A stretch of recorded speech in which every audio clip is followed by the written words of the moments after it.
Channel of Vadodara.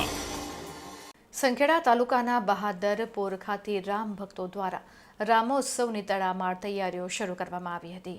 બહાદરપુર ગામની 7,000થી વધુ વસ્તી ધરાવતું બહાદરપુર ગામના નાનાથી લઈ મોટા તેમજ મહિલાઓ તેમજ અમેરિકાથી ખાસ આવેલ ભગત પરિવારના કલ્પેશભાઈ, કેતનભાઈ અને બહાદરપુરના વિશ્વ હિન્દુ પરિષદમાં જોડાયેલા દરેક રામ ભક્ત દ્વારા પંચાયત ખાતે મીટિંગનું આયોજન કરવામાં આવ્યું હતું અને બહાદરપુર પંચાયતના સરપંચ ભૌમિકભાઈ દેસાઈ તેમજ ગામના દરેક રામ ભક્તોનો સાથ સહકાર દ્વારા નક્કી કરવામાં આવ્યું હતું કે 22મી જાન્યુઆરીએ સાંજે 4 કલાકે ગામના મુખ્ય ગેટ પાસેથી સમગ્ર ગામના બાળકો તેમજ મહિલાઓ સાથે જ રામ ભક્તો સહિત ડીજે દ્વારા રામલલ્લાની શોભાયાત્રા કાઢવામાં આવશે અને સમગ્ર બહાદરપુરના દરેક મંદિરને લાઇટિંગના ડેકોરેશન દ્વારા તેમજ દીવડાથી શણગાર કરવામાં આવ્યું છે। ત્યારે જે પણ ભક્ત આ શોભાયાત્રામાં જોડાવાના છે તે દરેક રામ ભક્ત માટે ભગવા રંગની ટી-શર્ટ તેમજ મહિલાઓ માટે ભગવા ખેસ પણ મંગાવવામાં આવ્યા।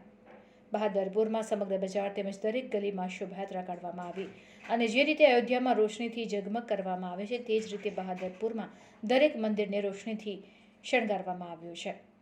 ત્યારબાદ ગામના દરેક વ્યક્તિના સાથ સહકારથી સમગ્ર બહાદરપુર ગામમાં શોભાયાત્રા પૂર્ણ થયા બાદ સાંજે 7:30 ગામના દરેક વ્યક્તિ સાથે મળી પ્રસાદીના ભાગરૂપે રામ રોઢીનું પણ આયોજન કરવામાં આવ્યું છે।